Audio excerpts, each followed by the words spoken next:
Siap, siap. Boleh dimulai Bapak Ya, wawancaranya. boleh. Bismillah. Bismillahirrahmanirrahim. Ini udah mulai lah ini dari tadi. Sudah. Oh, nggak apa-apa lah. Nggak apa-apa. Nanti diedit dipotong-potong Bapak. Ya, siap. Bismillahirrahmanirrahim. Ditutup ya? Iya. Bisa ditutup kan nih? Iya Pak. Permisi.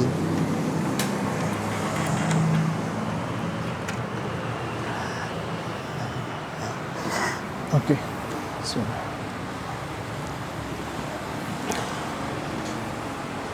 Bismillahirrahmanirrahim. Assalamualaikum warahmatullahi wabarakatuh. Waalaikumsalam warahmatullahi wabarakatuh. Ya, di sini saya Muhammad Tariq Abror dari kelas 2B Universitas Muhammadiyah Malang dengan NIM 2024 10111110069 untuk melaksanakan tugas wawancara pada mata kuliah Ilmu Tata Negara. Di sini saya bersama dengan Bapak Syahril Ulum, Bapak Ulum. Beliau ini adalah merupakan salah satu anggota Dewan DPRD di Kota Malang, khususnya pada fraksi PKS ya Bapak. Iya, fraksi PKS. Fraksi PKS di Komisi D. Komisi C ini. Oh maaf, Komisi C. Ya, ya langsung saja. Ada beberapa pertanyaan Bapak, sekitar ada 5 pertanyaan. Jika ada waktu lebih ada 1 pertanyaan tambahan Bapak. Ayo, siap. Yang pertama, bagaimana mekanisme rekrutmen di partai untuk memastikan kader yang direkrut memiliki integritas yang tinggi? Ya. Ya, jadi di Partai Keadilan Sejahtera ini kami sudah berkecimpung dari 2012 ya resminya ya. 12. Sampai sekarang 2025 hampir berapa? 13 tahun ya, 13 tahun. Kalau berbicara tentang kader yang berintegrasi itu PKS benar-benar konsen ya dalam membina seseorang untuk dijadikan kader, karena memang partai PKS ini jadi partai kader. Jadi biasanya kita mulai dari memberikan pelayanan kepada masyarakat. Ketika ada masyarakat yang tertarik untuk bergabung dengan PKS, kita biasanya menindaklanjuti barangkali mau bergabung dengan PKS. Ketika mau, kita berikan tempat atau berikan jabatan ya, misalkan dia di RT atau RW tertentu bisa sebagai koordinator RT atau koordinator RW, karena memang PKS ini partai yang baru berkembang, belum sampai tingkat RT RW belum penuh. Jadi kita terus mencari kader. Ketika tahapan memberikan jabatan secara informal maupun formal ya di RT maupun di RW, dan beliau berkenan, kita biasanya ada pembinaan yang biasanya kita lakukan bisa sebulan sekali, bisa 2 minggu sekali, atau paling cepat biasanya seminggu sekali, dan rutin. Ini yang membuat para kader biasanya integritasnya itu terbangun, jadi loyalitasnya terhadap PKS biasanya sih lebih loyal, karena memang setiap saat, setiap waktu teman-teman terus berinteraksi bagaimana menyebarkan kebaikan, terutama bagi diri pribadi, bagi keluarga, dan juga bagi masyarakat. Kami berharap juga berefek pada bangsa dan negara. Jadi seperti itu. Baik, jadi untuk pengkaderan ya bisa dimulai dari dari RW atau RT gitu ya. Iya, betul, untuk bagi masyarakat mungkin yang memiliki ketertarikan pada PKS ini. Ya, betul. Lalu lanjut di pertanyaan kedua Bapak. Siap. Sejauh mana partai melakukan pengawasan terhadap kadernya, terutama yang menjabat di DPRD? Iya. Jadi di PKS ini spesial ketika seseorang yang sudah dikader sejak lama seperti kami ya, seperti saya gitu kan, Tadi saya sudah cerita secara resmi 2012 ketika pindah ke Malang kami menjadi kader ya, mengikuti pelatihan-pelatihan kader partai politik PKS ini. Sehingga ketika saatnya kami dicalonkan di tahun 2019 dan amanah itu diberikan kepada kami jadi anggota dewan di periode pertama dan juga periode kedua 2024-2029. Kami sebagai anggota dewan terus melanjutkan apa yang dilakukan pada saat perekrutan yang pertama, yaitu melakukan pertemuan secara rutin. Ada unit pembinaan anggota atau disingkat unit pembinaan P anggota A, berarti UPA. Jadi ada UPA yang terus kami lakukan setiap bulan, setiap 2 minggu, setiap sepekan sekali. Jadi di situ secara tidak langsung seseorang anggota dewan yang mengikuti UPA secara tidak langsung diawasi. Maksudnya dimonitoring bagaimana aktivitas sehari-harinya, apakah di dewan ini ada sesuatu hal yang tanda petik menyimpang atau seperti apa, itu bisa dimonitoring sama PKS ya. Jadi benar-benar partai kader ini luar biasa dalam memonitoring kadernya, terutama yang anggota DPRD. Baik Bapak. Lalu bagaimana partai memastikan transparansi dalam mengelola keuangan dan dana politik? Ya, jadi kebetulan kami masih berkecimpung di tingkat cabang, artinya di tingkat kecamatan. Di situ biasanya teman-teman menerima dana gitu kan, biasanya dari urunan kader.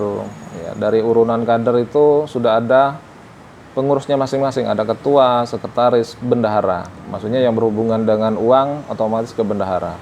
Di bendahara ini proses untuk transparansinya sangat-sangat transparan karena memang dana yang tersedia juga tidak banyak ya. Dan ini berasal dari urunan kader, biasanya penggunaannya ya untuk program-program pelayanan masyarakat. Contohnya di bulan Ramadan ini uang yang terkumpul dari urunan kader itu digunakan untuk program buka puasa bersama setiap kelurahan. Dan ini kan jelas ya, yang mempergunakan keuangan tadi dari ranting-ranting atau di tingkat kelurahan tadi, sumbernya dari mana? Dari tingkat cabang, dari tingkat kecamatan yang tadi berasal dari urunan-urunan kadernya, urunan kadernya. Terutama kami anggota dewan, kami diberi kewajiban atau sunnah lah ya, memberikan uang gitu kan, uang untuk cabang ini bisa beroperasi. Jadi sekitar 1-2 jutaan lah kita per bulan menyumbang DPC untuk operasi pelayanan di tingkat masing-masing. Baik Bapak. Lalu bagaimana partai memastikan kadernya di DPRD tetap konsisten dalam memperjuangkan kebijakan anti korupsi? Ya, kebijakan anti korupsi ini sangat-sangat penting ya bagi setiap partai, tidak hanya di PKS saja, dan ini menjadi concern bersama, terutama di PKS. Kami memang diarahkan oleh pengurus pusat agar selama periode kami menjabat itu zero accident, artinya tidak ada kasus hukum yang mengena apalagi tentang korupsi, kolusi, nepotisme. Itu benar-benar kita dikontrol oleh pusat, tidak hanya pusat, dari wilayah Jawa Timur kami juga dikontrol, dan juga dari kota ya, maksudnya kota Malang sendiri terus mengontrol. Jadi kontrolnya berlapis ya. Dari tingkat unit pembinaan anggota ada kontrol hampir tiap pekan, terus dari tingkat cabang, kecamatan, dari tingkat kota, wilayah, dan juga pusat.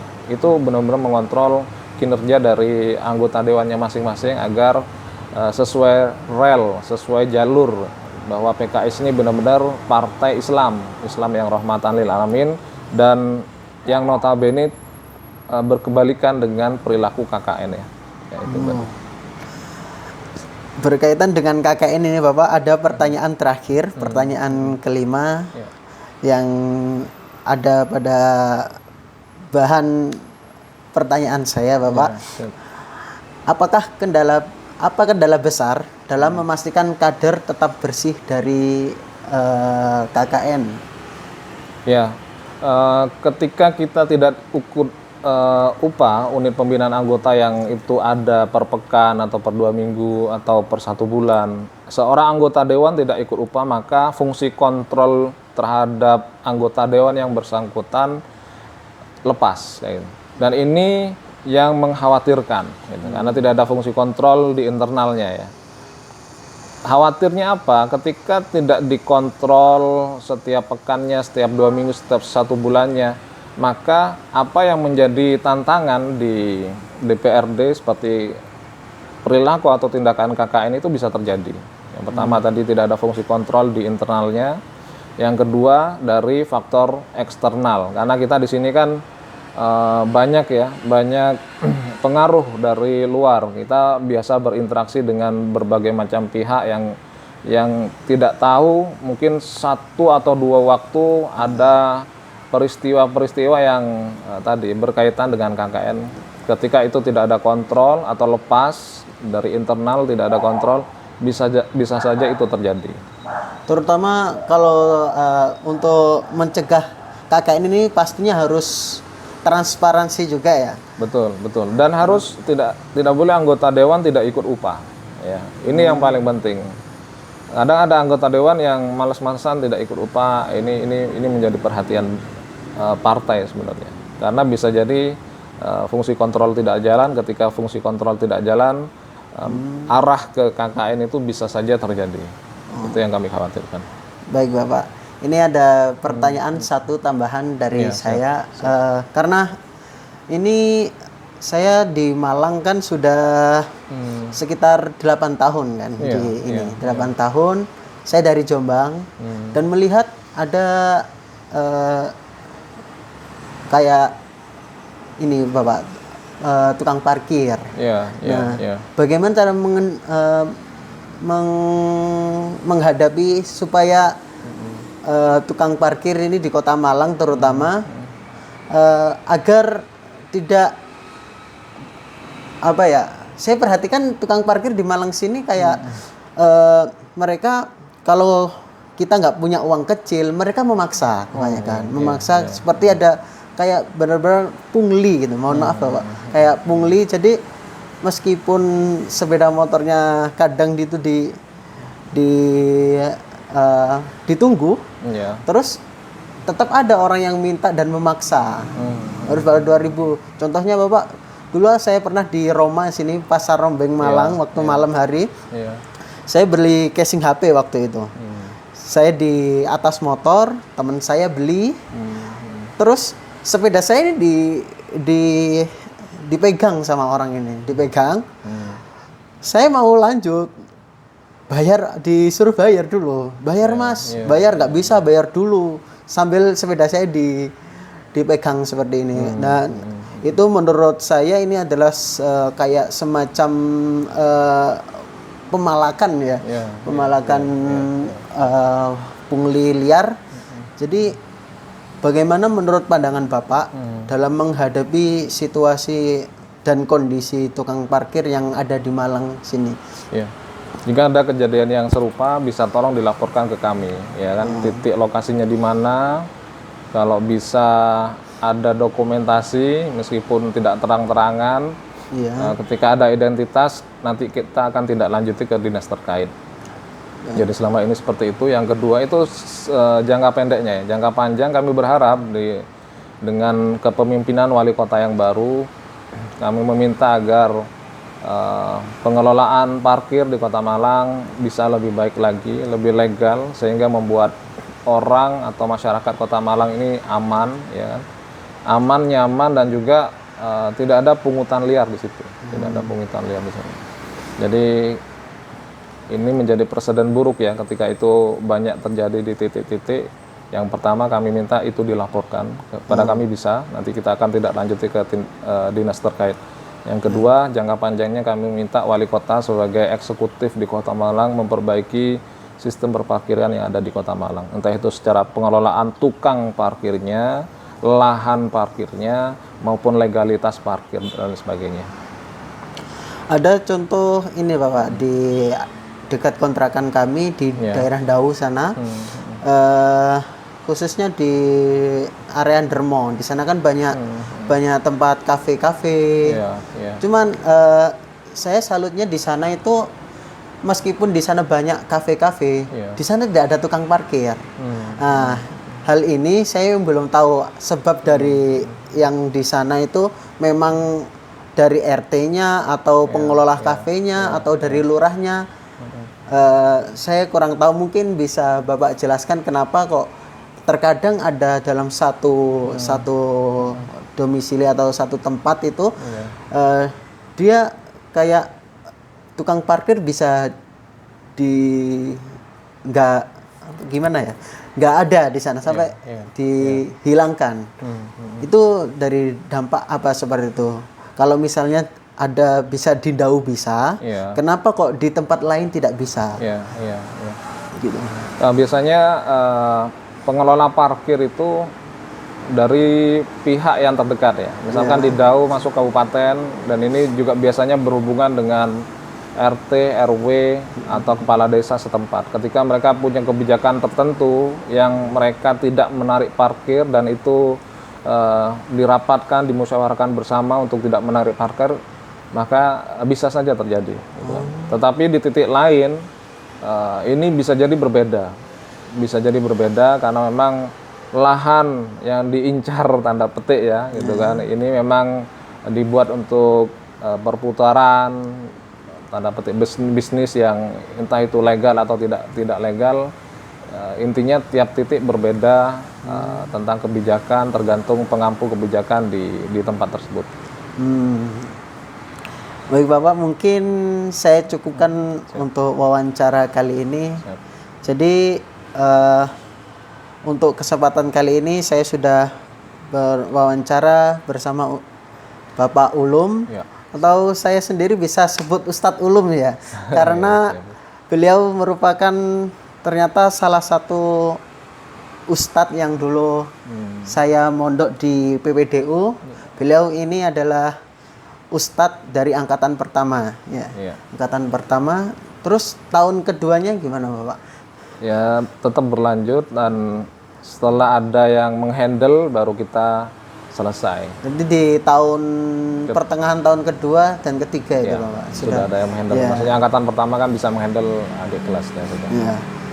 Jadi terima kasih untuk Bapak Ulum karena sudah meluangkan waktunya untuk bagi saya sendiri untuk tugas mata kuliah Hukum Tata Negara. Jadi saya berterima kasih sebesar-besarnya Bapak, jazakallahu khairan katsir untuk kesempatannya. Semoga dengan ini untuk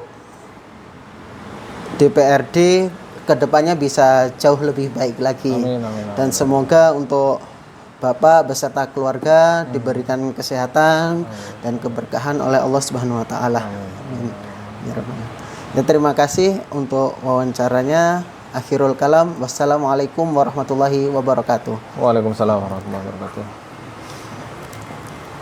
Sudah ini ya.